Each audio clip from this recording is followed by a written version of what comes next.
back to the Ryder classroom. Today we're going to be discussing green emeralds, one of my favourite precious gemstones. I've been really personally fascinated about them, so I've done lots of research into them, and I'd love to share some of my knowledge with you guys to help you understand what creates value in an emerald.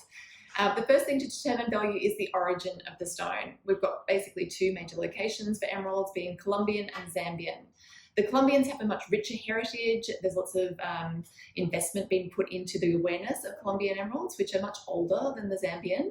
And the really fine quality Colombian are much more rare to find in the marketplace. So because of the rarity, Colombians are now much more valuable in terms of cost, like more expensive than the Zambian, which are much more plentiful. The second distinguishing feature for value in an emerald is the hue.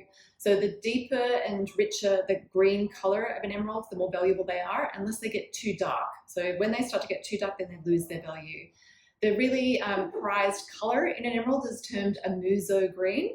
Muso is actually the name of an old mine in Colombia, which was famous for producing the really high quality emeralds. So the muso green is a really rich emerald green, and this is what we look for in the really prized emeralds. The lighter the color, the less valuable. The deeper and darker after muso, the less valuable the stone.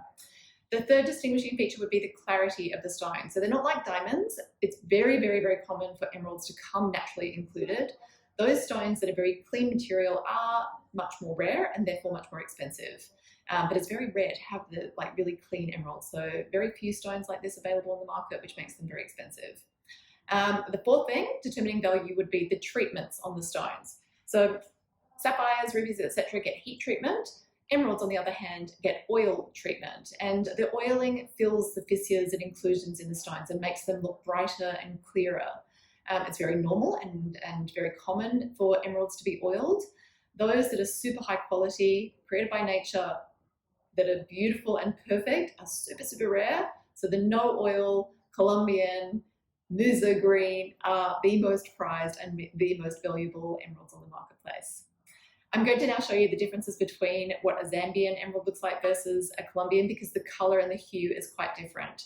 So I've got two really high quality emeralds of both origin here to show you as an example. Generally, the Zambian are a more blue-green in hue. So they're generally a darker green as well compared to the Colombian. Colombian have more of a yellow-green hue.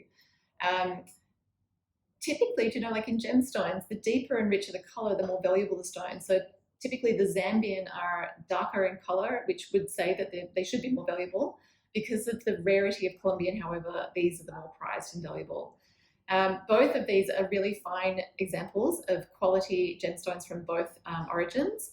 On my right, I have here, this is a no heat, 9 carat plus muso green emerald.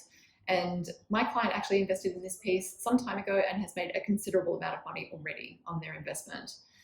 This stone on the left, this is more of a fashionable piece of jewelry. My client was just more interested in a really beautiful looking emerald to wear on many occasions rather than for the investment value in the stone. And this is also a really fine example of just a beautiful looking emerald that makes a beautiful piece of jewelry.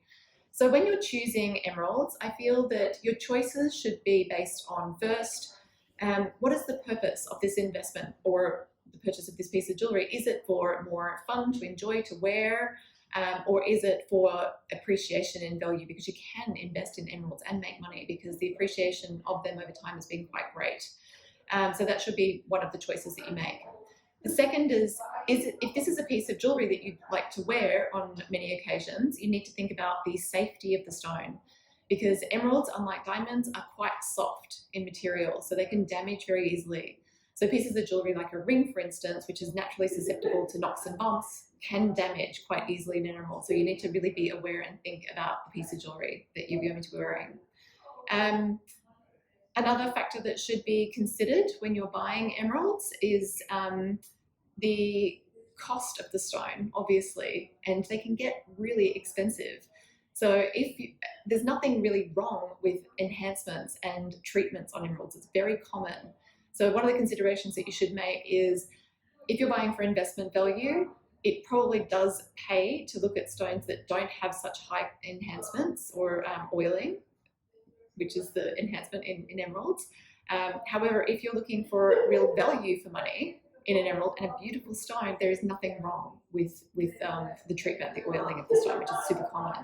So that's, I guess, another consideration that you should make when you're investing into emeralds.